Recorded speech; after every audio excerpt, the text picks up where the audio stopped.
வெள்ளைப்படுதல் இருக்குது, அதிகமான உடல் உஷ்ணம் இருக்குது அப்படின்னு சொன்னால் பெண்கள் வந்து என்ன செய்யலாம்னா சோற்று கற்றாழை இருக்கு இல்லையா, சோற்று கற்றாழை சோறை வந்து நம்ம பயன்படுத்தலாம். இன்றைக்கி வந்து ஆலோவேரா ஜெல்லுங்கிற பேரில் வந்து கடைகளில் வந்து பெரிய வியாபாரம் வந்து இன்றைக்கி நடக்குது. அதை வந்து எடுத்து அழகு சாதனத்துக்கு வந்து இன்றைக்கி பயன்படுத்துகிறாங்க.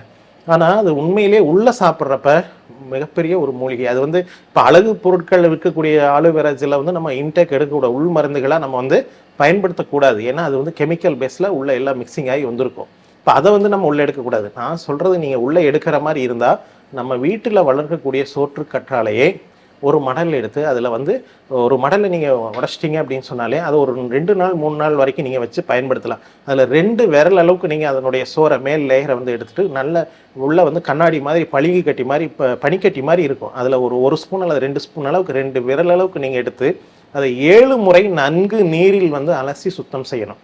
அப்படியெல்லாம் சாப்பிடக்கூடாது.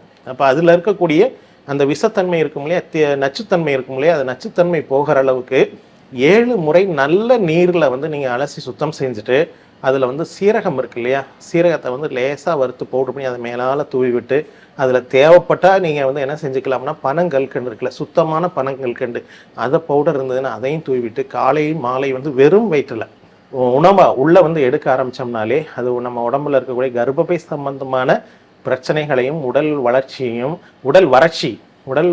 வந்து போக்கி தேவையற்ற வெப்பத்தை வந்து நீக்கி வெள்ளைப்படுறக்கூடிய பிரச்சனையை நீக்கி கர்ப்பப்பை சம்பந்தமான கோளாறுகளை வரவிடாமல் தடுக்கும்.